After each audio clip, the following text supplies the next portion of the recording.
Hi everyone, Aaron here for Zollotech, and today Apple released watchOS 7.4 to the public. This is available to all watchOS 7 supported devices, and if you were able to install watchOS 7, you'll be able to install this update as well. And it has some significant changes and came in at a few hundred megabytes depending on which device you're using.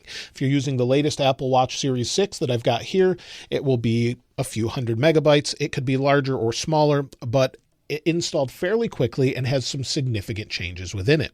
Now, the significant change you need to know about first is you need to have iOS 14.5 in order to use this feature, which was also released today along with this, and that is being able to use your iPhone that has Face ID and unlock it when wearing a mask using your Apple Watch.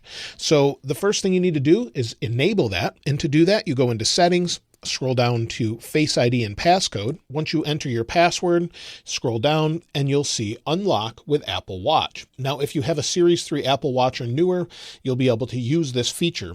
Turn it on and it says use the secure connection to your Apple Watch to unlock iPhone when a mask prevents Face ID from recognizing your face. Your watch must be nearby, on your wrist, unlocked, and protected by a passcode. So as long as you have all of those things met, all those criteria met, you have a passcode on your Apple Watch, you can use it. So let me show you how that works. So I'll go ahead and put a mask on. You can see I'm wearing a mask now and I have my Apple Watch on my wrist, unlocked, ready to go. Let's lock my iPhone, unlock it, and swipe up. It unlocks immediately, and then on the Apple Watch it says iPhone 12 Pro Max unlocked by this Apple Watch. So it's pretty seamless, works pretty well. It's not super fast all the time, but it's pretty good. As long as your Apple Watch is nearby, you're good to go. Now, along with the unlock feature, they introduced some other changes as well. And the first one has to do with some new watch faces to complement the spring Apple case colors. So if I slide over here, the first one you'll see is pistachio. You also have purple to go with the new iPhone, the purple iPhone, and some of the colors don't match the names of the cases specifically. So there's pistachio and purple, but Apple actually calls the case amethyst. So it just depends. There's also capri blue and cantaloupe, but there's no color to match those specifically. And then there's a new watch face called sunflower as far as the color goes. So this is sunflower, as you can see here. Now, along with that, there's additional watch face colors. If we go into the numerals duo watch face, we'll go to edit and you can see down here, there's XX or 20, for example. And if we scroll back a little bit, there's quite a few different ones. So we'll go back to where it starts, XV, which is right here. So 15, and we can scroll through until we get to XIX right here where you have a new gradient. So all of these are new along with 20. So we have a bunch of different Roman numerals. You could call them XIX or 20 or 19 or 20, for example, and those are available now as well. Now, along with that, there's some different changes for notifications. So on the iPhone, if we go back to the iPhone, we go to the Watch app. Now within the Watch app, if we go down to accessibility, we can scroll down a little bit further and you'll see headphone notifications. This is a similar feature to what we have in Sound and Haptics for the iPhone when you're using AirPods, for example, but it says to protect your hearing, Apple Watch sends a notification if you've been listening to loud headphone audio for long enough to affect your hearing. You can turn this on or off and it will let you know if the audio is very loud or not. So it's a nice little option they've added here, but you have the option to turn it off if you don't want it.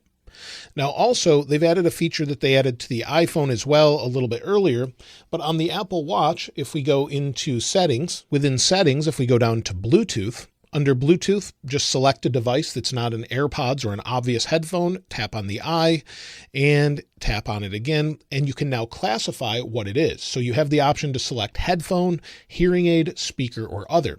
Specifying the type of the device can ensure your headphone audio level measurements are accurate. So it won't reduce the sound overall if maybe you're using a microphone and you want to use that instead of headphones, where headphones, it can pull the audio back if it's too loud. It won't touch the audio volume if you specify something else. So it allows you to do this similar to what an iPhone does now.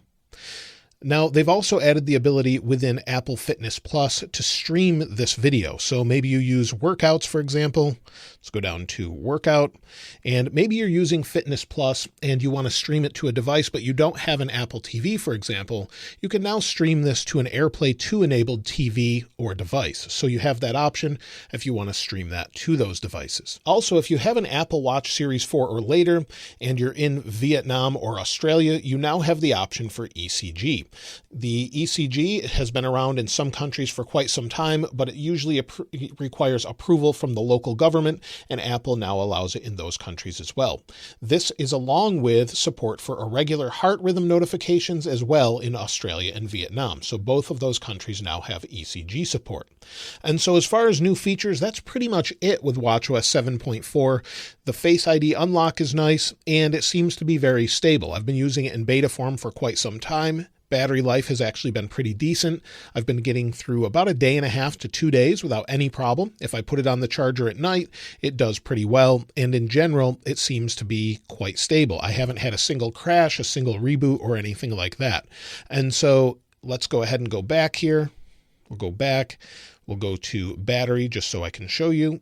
Battery life, I know some people are concerned about this quite a bit with this update, but the battery life seems to be great. You'll see 2 hours ago it was charged to 100%. I've had the screen on a lot doing these videos, getting ready for them, for example, and that drains a lot of battery. But in general, you should expect great battery life on these devices with this update. Now, as far as should you install watchOS 7.4, well, if you want the Face ID unlock with wearing a mask, you have to install it. There's no option other than that. But watchOS updates generally tend to be very stable without issues anyway, so I wouldn't hesitate to install this, especially if you want those new features such as ECG and you live in Australia or Vietnam, or you want the new watch faces to match a new spring Apple case, for example. So you'll have those options as well. So I definitely recommend installing it. It's been stable overall. I haven't had any performance issues or anything else, and soon we will have watchOS 7.5 that's already in beta, but there isn't anything significant so far that's in that version. So once we know more about that and it comes out to the public, of course, I'll have videos about that as well. If you'd like to get your hands on this wallpaper, of course, I'll link it in the description like I normally do. And if you haven't subscribed already, please subscribe. And if you enjoyed the video, please give it a like. As always, thanks for watching. This is Aaron. I'll see you next time.